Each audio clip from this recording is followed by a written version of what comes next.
How y'all doing today? My name is Mason. In today's video, I'll be conducting a static electricity experiment. And now this experiment is really good because you can do this at home with kids. It's really basic materials. Or if you just want to learn more about static electricity, this is a really good way to learn about it. So before we jump into the experiment, I think it's important that we cover just some basics in static electricity. So what exactly is static electricity?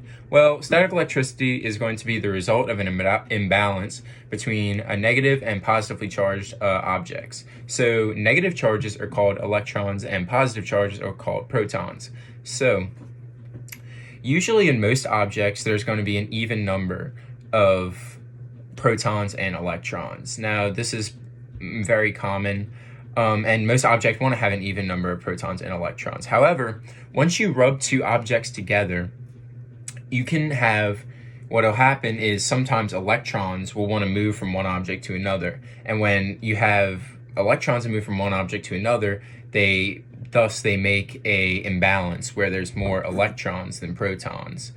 And so it's good to keep that in mind, how when you rub two objects together, it can cause an imbalance. And some weird things can happen when you have an imbalance where there's more electrons and protons. Well, the object, as we stated before, wants to stay neutral. So many times they'll keep positive charges will kind of maybe radiate toward it, and we'll be able to see that within the experiment. And a good way to remember it is that opposites attract, and they're always going to want to stay even. So this experiment is really basic. So the first thing you're going to need is you're going to need a paper plate, and second thing you're going to need is a comb. Third thing you're going to need is a dryer sheet. This will come on just a little bit later in the experiment. And the last two, probably the most important things that we're going to need are some black ground pepper and some salt. These are just two basic generic brands I found at the store.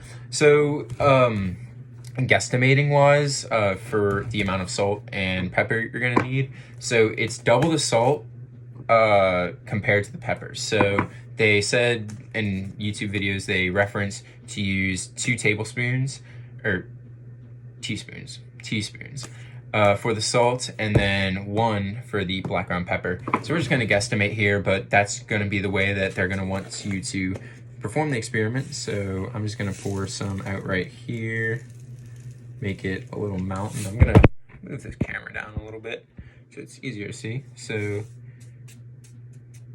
as you can see, we have a good amount of salt down here, and we're just going to want to kind of even it out. Then we're going to take our pepper, and we're gonna wanna just pour it out. There we go. So we're gonna try and push that towards the center. And next thing we're gonna do is we're gonna take our comb and we're just gonna run it through our hair. And we're gonna do this a few times just to try and charge up the object. Now obviously the electrons in my hair are now being transferred to the brush. So we're just gonna do this a few more times.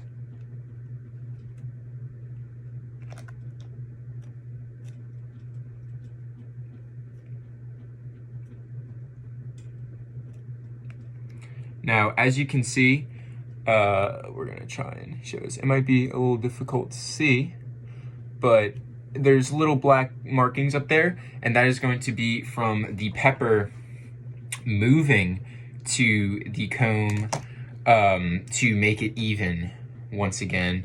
It's not a lot of pepper. It's really hard to notice, but it's easier to see in person than on camera. So one can just see how the black ground pepper, which has protons in it, will want to transfer over to make the comb,